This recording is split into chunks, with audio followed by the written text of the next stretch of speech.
요한복음 4장 43절부터 54절에 있는 말씀으로 큐티인 제목은 참된 믿음입니다. 어제 큐티에서는 예수님이 자신이 그토록 기다리던 메시아이심을 알게 된 사마리아 여자는 물동이를 버려두고 동네로 뛰어들어가죠.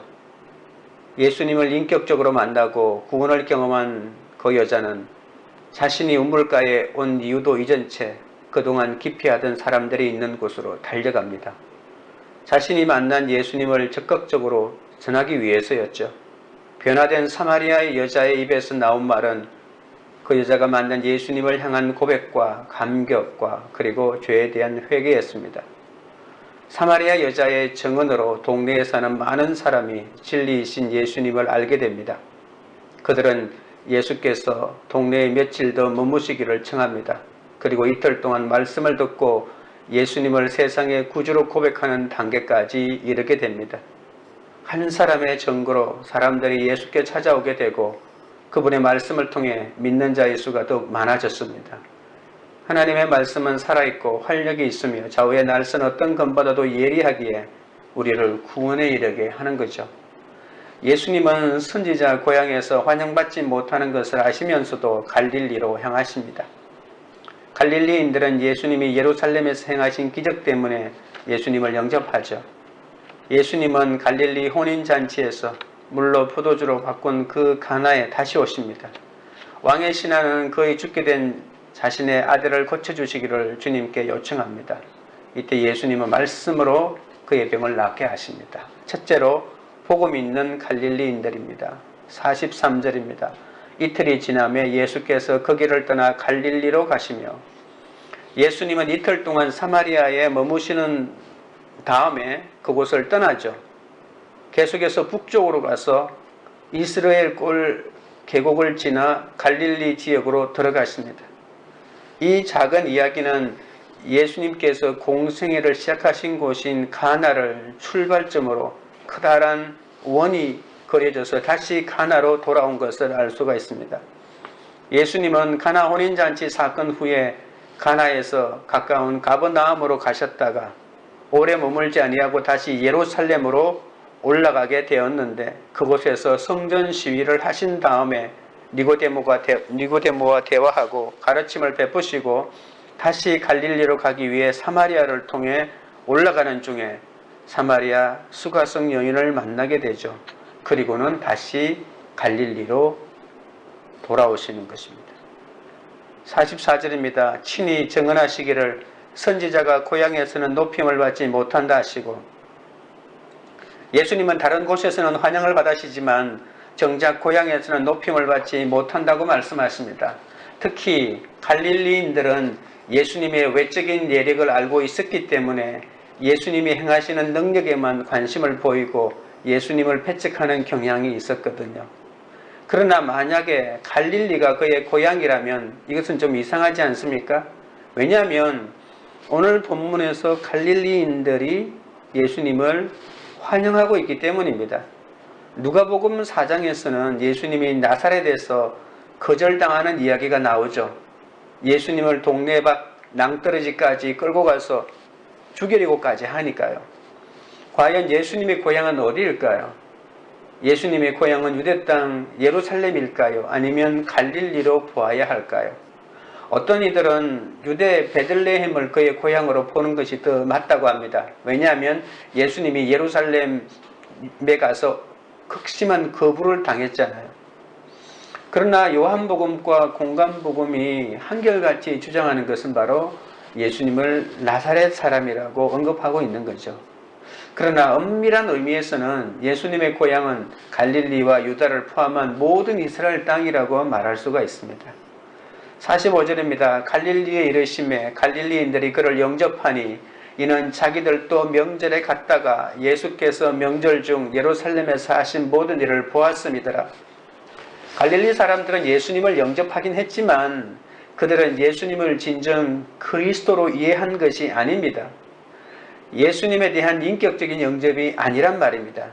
사마리아인들은 예수님의 말씀을 듣고 예수님을 자신들의 구주로 영접하였지만 갈릴리인들은 명절을 지키러 예루살렘에 갔다가 예수님이 예루살렘에서 행하시는 많은 표적을 보고 들었기 때문에 예수님을 영접하고 있는 거죠. 혹시나 또 다른 표적을 일으킬까봐 기대하고 있는 것이죠. 예수님이 예루살렘 성전에서 성전 청결 사건을 일으키는 표적을 보고 엄청나게 놀랐을 것입니다. 갈릴리 사람들은 예수님이 성전 권위자들에게 반대 역할을 해주시니까 좋아한 것이죠. 고향 출신이 많은 사람의 시선을 끌고 있다는 사실에 인간적으로 자랑스러워했을지도 모릅니다. 예수님의 뜻을 언제나 왜곡했고, 그리고 요한복음 6장에 보면 그의 제자들 가운데 일부는 예수님을 떠나기까지 했다고 말하고 있거든요. 끝으로 보면 똑같은 영접인 것 같아도 실상 갈릴리인들은 예수님을 진정한 그리스도 믿지는 않았습니다. 예수님에 대한 올바른 지식은 그분과의 인격적인 관계 안에서 말씀을 들을 때 생겨나고 적용할 때 자라나지 않습니까? 적용 질문 드립니다. 누군가를 외적인 모습만 보고 판단하거나 선입견으로 배척한 적은 없습니까? 둘째는 신하의 마음입니다. 46절입니다. 예수께서 다시 갈릴리 가나에 이르시니 전에 물로 포도주를 만드신 곳이라. 왕의 신하가 있어 그의 아들이 가버나움에서 병들었더니 헤롯 안티파스의 신하로 권력을 가진 그는 당대 최고의 명의를 청해 아들을 살피게 할 수도 있었지만 아들의 병세가 더 악화된 상황에서 예수님의 소문을 듣고 그 먼 길을 마다하지 않고 달려온 것입니다. 그리고 예수께 고쳐주시기를 간절히 청합니다. 예수님이 가나를 방문하셨을 때 가버나움에서 온 어떤 사람이 예수님을 맞이했죠. 그의 아들은 병세가 중하여 죽어가고 있었습니다. 그는 자신의 병든 아들을 살리고자 가버나움에서 예수님께 왔다고 합니다. 가버나움이라고 하는 곳은 가버는 집이란 말이고 나움은 잡이란 뜻이고 자비의 집이란 뜻이죠.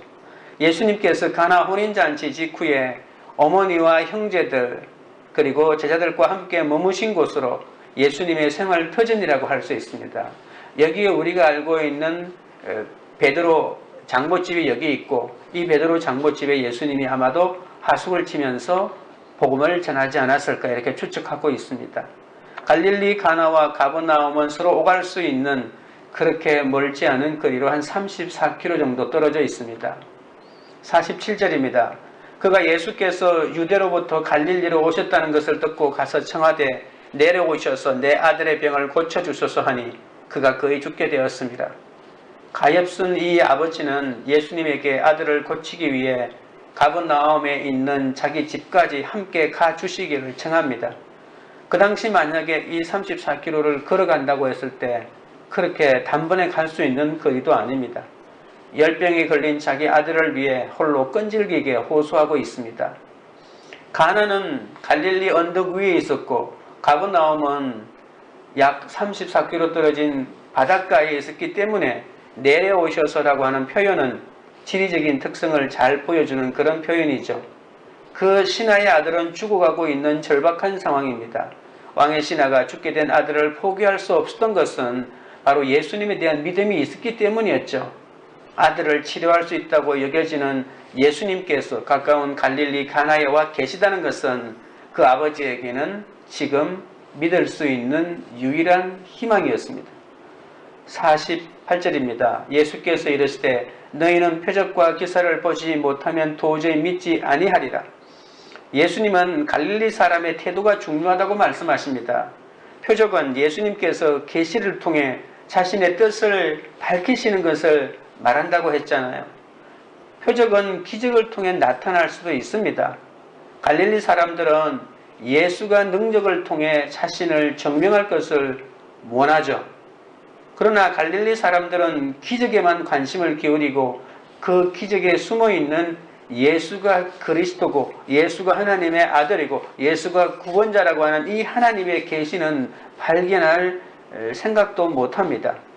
그들은 자신들이 믿을 수 있도록 어떤 극적인 일을 보여달라고만 끝으로 드러난 그 기적에만 관심을 기울이는 거죠.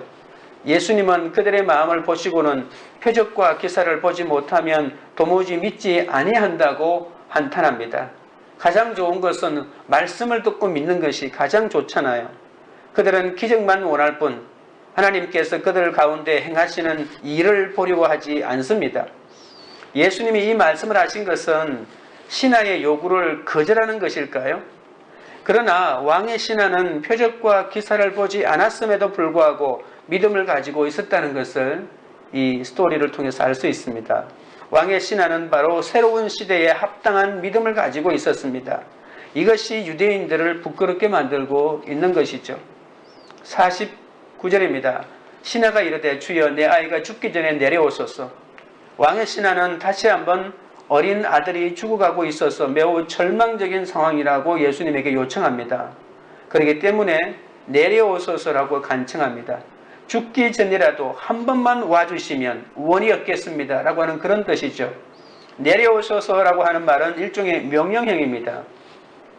그의 아들의 질병이라는 고통스러운 사건으로 예수님을 만나게 됩니다.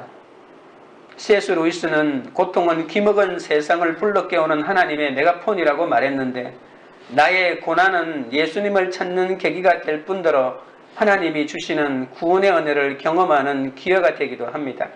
적용 질문 드립니다. 현재 나의 고난을 통해 하나님께 간절히 부르짖습니까? 그로 인해 구원의 은혜를 경험하고 있습니까? 셋째는 내 아들이 살았다입니다.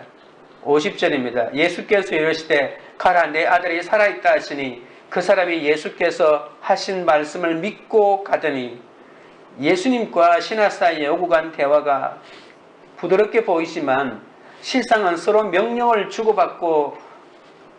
주고받을 만큼 긴박한 상황입니다. 신하는 자신의 어린 아들이 죽어가기 때문에 예수님에게 내려오소서라고 이렇게 명령형으로 말하고 있는 거죠. 그러나 예수님은 똑같이 너의 아들이 살았기 때문에 가라고 명령하십니다. 신하는 나중에는 믿었지만 지금은 아직도 예수님을 자신이 그에게 오거나 가라고 명령할 수 있는 기적을 일으키는 일꾼 정도로 보았을 수도 있습니다. 왕의 신하도 명령을 내리고 예수님도 지금 명령을 내리십니다.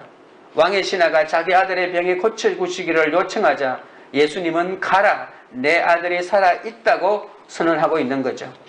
예수님은 가버나움으로 가시는 대신 먼 거리에서 그 아들을 치료하십니다. 직접 가지 않고 고치시는 거죠. 나중에 그 사람이 집으로 돌아가는 도중에 그의 종들을 하고 길에서 만나게 됩니다. 그러면 그 종들이 아이가 치료되었다는 소식을 전해주죠. 이 기적적인 치유는 정확히 예수님이 아이의 치료에 대해서 말씀하셨을 때 이루어졌다는 것이 밝혀집니다. 예수님은 왕의 신하의 믿음을 보시고 그 아들을 한 말을 치료하신 것이 아니라 치료하시고 나서 왕의 신하의 믿음을 언급하고 계십니다.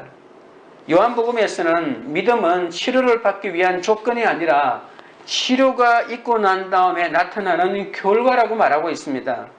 예수님은 왕의 신하의 믿음에 대한 어떤 평가도 하지 않으시고 그냥 가라 내 아들이 살아났다고 이렇게 선포하셨잖아요. 57절 51절부터 54절입니다. 내려가는 길에서 그 종들이 오다가 만나서 아이가 살아있다 하거늘 그 낫기 시작한 때를 물은즉 어제 7시에 열기가 떨어졌나이다 하는지라 그의 아버지가 예수께서 내 아들이 살아있다 말씀하신 그때인 줄 알고 자기와 그 온 집안이 다 믿으니라. 이것은 예수께서 유대에서 갈릴리로 오신 후에 행하신 두 번째 표적이니라. 그는 이 말씀을 믿고 집으로 향합니다. 왕의 신하가 가버나움까지 내려가기 전에 집에서 치료의 현장을 목격한 종들은 주인이 가버나움에 도착하기만을 기다릴 수 없었습니다. 왜냐하면 신하의 아들이 살아난 것은 온 집안에 가장 긴급하고도 중대한 일이었기 때문에 그들은 가능한 빨리 주인에게 이 기쁜 소식을 알려주고 싶었습니다. 그는 내려가는 길에 종들을 길에서 만나서 그 종들의 보고를 다 듣습니다. 아들이 낳았다는 소식을 듣자마자 왕의 신하는 종들에게 아들이 언제 열이 떨어졌는지 묻죠. 이것은 예수님을 의심했기 때문에 물은 것이 아니라 바로 믿음이기 때문에 그렇게 물은 것이죠. 예수님이 아들이 낳았다고 말한 시점이 실제로 아들이 낳은 시점과 같다는 사실을 확인하고는 왕의 신하와 그의 온 집이 다 예수를 믿게 되었다고 합니다. 그는 표적과 기사를 보고 믿은 것이 아니라 예수님의 말씀을 듣고 바로 믿었던 것이죠. 이 사건으로 그의 믿음은 더욱 자라고 온 가족이 예수님을 믿고 구원에 이르게 되었습니다. 표적 때문에 예수님께 관심을 가진 자들은 모두 예수님을 믿지 않았지만 신실한 자세로 예수님께 찾아온 왕의 신하는 주님을 믿게 된 것입니다. 주님께서 우리에게 영원한 생명을 주시기 위해 이 땅에 오셨음을 정말 믿고 계십니까? 그렇다면 실패와 질병을 두려워하고 근심하기 전에 우리 자신의 삶을 온전히 주님께 의탁해야 합니다. 먼저 말씀의 사람이 되어야 합니다. 우리에게 영생을 주기 위해 자신을 십자가에 던지셨던 주님께서 우리를 위해 더 좋은 계획을 갖고 계심을 믿으십시오. 이것을 믿는 것이 참 믿음입니다. 우리는 기적을 바라보기보다는 나의 연약함을 도우실 하나님의 은혜를 구해야 합니다. 참된 믿음은 표적과 기사에 의존하지 않고 결과에 상관없이 말씀을 있는 그대로 믿고 따르는 것이니까요. 적용 질문 드립니다. 나는 눈에 보이는 표적과 기사에 의존합니까? 아니면 하나님의 말씀을 의지합니까? 기도드리겠습니다. 하나님 아버지, 하나님의 말씀을 들으면서도 눈에 보이는 표적과 기사가 내 삶에 일어나기만을 바라는 나의 믿음 없음을 불쌍히 여겨 주시옵소서. 나는 주님을 영접한 것 같았지만 실제로는 나의 욕망을 영접하였고 주님을 믿는 것 같았으나 주님을 이용하여 나의 욕망을 채우려는 무속신앙의 소유자에 불과했음을 고백합니다. 주님의 은혜를 체험하고 감격하기도 했지만 결정적인 욕망의 순간엔 늘 주님께 등을 돌리고 말았습니다. 나의 어리석음을 회개하오니 주여 용서하여 주시옵소서. 날마다 주시는 말씀을 가감하지 않고 믿고 따름으로 말씀의 능력을 경험하기 원합니다. 내 삶의 한 부분이 아니라 삶 전체에 이미 하나님의 은혜가 충만하게 임해 계심을 깨닫게 하여 주시옵소서. 주님께서 나를 위해 친히 예비하신 것을 얻고 누리는 자가 되게 하옵소서. 나의 믿음이 주님을 향한 진정한 영접이 될 수 있도록 붙잡아 주시옵소서. 눈에 보이는 표적과 기사에 의존하지 않게 하시고 하나님의 말씀을 의지하게 하옵소서. 어떤 환경에서도 하나님을 찾고 구원의 은혜를 누리게 인도하여 주옵소서. 코로나로 고통당하는 이 땅의 백성들을 불쌍히 여겨 주시옵소서. 이 민족이 현재의 고난을 통해 하나님께 부르짖어 구원의 은혜를 경험하게 하옵소서. 관계 우리들 교회가 누군가를 외적인 모습만 보고 판단하거나 선입견으로 배척하지 않게 하옵소서. 현재 나의 고난을 통해 하나님께 간절히 부르짖게 하시고 그로 인해 구원의 은혜를 경험하는 공동체가 되게 하여 주시옵소서. 예수님의 이름으로 기도드립니다. 아멘.